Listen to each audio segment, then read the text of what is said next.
మీరందరూ చూశారు 42 లోక్సభ స్థానాల్లో మనకి ఉమ్మడి రాష్ట్రంలో ఉన్నప్పుడు ఆ రోజు విభజన జరిగినప్పుడు చాలామంది పార్లమెంట్ సభ్యులు ఆ రోజున ప్రజల పక్షాన్ని నిలబడలేదు.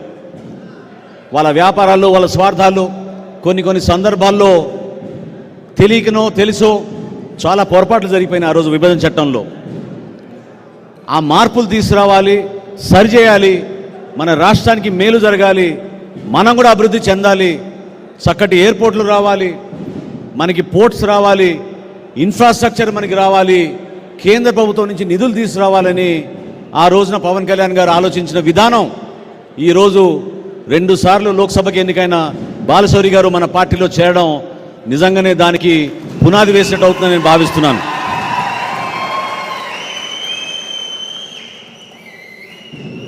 కేంద్ర ప్రభుత్వంతో ఎందుకు పవన్ కళ్యాణ్ గారు సఖ్యతతో ఉంటారు చాలా క్లియర్. దాని గురించి అక్కడ ఉన్న పెద్దల్ని సహజంగా మనం కోరుకునేది ఏంటంటే, మీరు ఒక ఆలోచనతోటి మా రాష్ట్ర ప్రజలు నష్టపోయిన సందర్భంగా పెద్ద మనసుతో మీరు మాకు కొన్ని ప్రాజెక్ట్స్ ఇవ్వండి, కొన్ని నిధులు ఇవ్వండి, ఇక్కడ అన్యాయం జరిగే విధంగా పరిపాలన జరుగుతున్నప్పుడు దాన్ని సమర్థవంతంగా మీరు ఒక మార్పు తీసుకొచ్చేటట్టు మీరు నాయకత్వం వహించమని ప్రధాని నరేంద్ర మోడీ గారిని అనేక సందర్భాల్లో పవన్ కళ్యాణ్ గారు చెప్పారు. కోరింది ప్రజల కోసం, నిలబడింది మన రాష్ట్రం కోసం.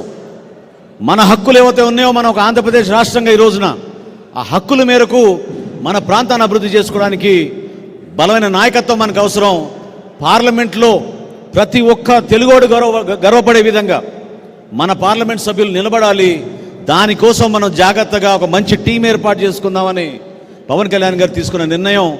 ఆ రోజు నుంచి కూడా ఒక్కొక్క ఆలోచన ముందుకేసుకుంటూ వెళ్తుంటే ఈ రోజున మనం ఎన్నికలకు సిద్ధమవుతున్నాం.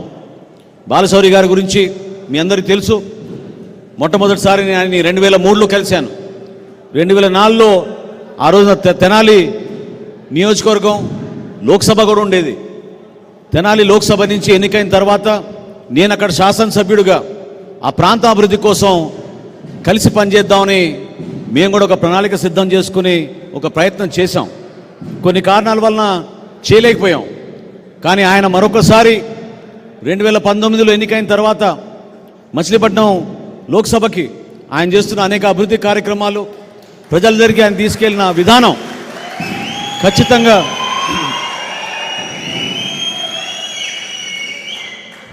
ఖచ్చితంగా ఏ ఆశయ సాధన కోసం పవన్ కళ్యాణ్ గారు ఆలోచించారో, దేనికోసం జన సైనికులు వీర మహిళలు కష్టపడి ఈ 4.5 సంవత్సరాల నుంచి మీరు వీధిలో నిలబడి పోరాటం చేసి మన ప్రాంతానికి అభివృద్ధి జరగాలని కోరారో, ఆ ఆశయ సాధన కోసం బాలశౌరి గారు కూడా దోహదపడతారని ఆయన కూడా అదేవిధంగా కష్టపడి జనసేన పార్టీ నిర్మాణం కోసం ప్రతి ప్రాంతంలో కూడా పర్యటించి మన అందరం కూడా కలిసికట్టుగా ఒక మంచి టీంగా అభివృద్ధి చేసుకుంటూ ముందుకెళ్లాల్సిన అవసరం ఖచ్చితంగా ఈరోజు ఆంధ్రప్రదేశ్ ప్రజలు ఎదురు చూస్తున్నారు. దానికోసమే ఈరోజు మనం నిర్ణయం తీసుకుని ముందుకు వచ్చాం. మీరందరూ కూడా సహకరించండి. మనం చేసే అనేక కార్యక్రమాల్లో భాగంగా జనసేన పార్టీ రాబోయే రోజుల్లో చక్కటి మేనిఫెస్టో తోటి ప్రజల్లోకి వెళ్ళి ఒక ధైర్యం నింపే విధంగా, ఒక భరోసా ఇచ్చే విధంగా మనం ఏ ఆలోచన పవన్ కళ్యాణ్ గారి నాయకత్వంలో ముందుకు తీసుకెళ్తున్నామో ఆ ఆలోచన నిలబెట్టడానికి కోసం ప్రతి గ్రామంలో కూడా మన జనసేన పార్టీ జెండా ఎగిరేటట్టు మీరందరూ కూడా కృషి చేయండి.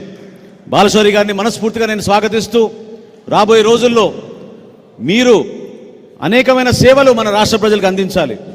జనసేన పార్టీ ప్రతినిధిగా, జనసేన పార్టీలో క్రియాశీలకమైన సభ్యుడిగా, ఒక పార్లమెంట్ సభ్యుడిగా మన రాష్ట్రానికి మీరు మరింత పెట్టుబడులు వచ్చేటట్టు, మన రాష్ట్రానికి మరింత మన యువతకు ఉపాధి కలిపే విధంగా, మనందరం గర్వపడే విధంగా జనసేన పార్టీ నుంచి మన లోక్సభ సభ్యుడు ఈ విధంగా పనిచేస్తున్నాడు మన రాష్ట్రం కోసం అని ఆయన ఒక మంచి ఆలోచనతోటి ముందుకెళ్లాలని మనస్ఫూర్తిగా నేను కోరుకుంటూ, ఈ రోజున అద్భుతంగా మీరందరూ సహకరించారు. ఒక మంచి కార్యక్రమం చేసుకోగలిగాం. ఆ కార్యక్రమాన్ని రాబోయే రోజుల్లో ఇంకా కొంతమంది చేరికలు, అదేవిధంగా రాబోయే రోజుల్లో ఎన్నికలకి ఏ విధంగా సిద్ధమవుదాం అనేది మీ అందరికీ కూడా సిద్ధమయ్యే విధంగా మన పార్టీ అధ్యక్షులు పవన్ కళ్యాణ్ గారు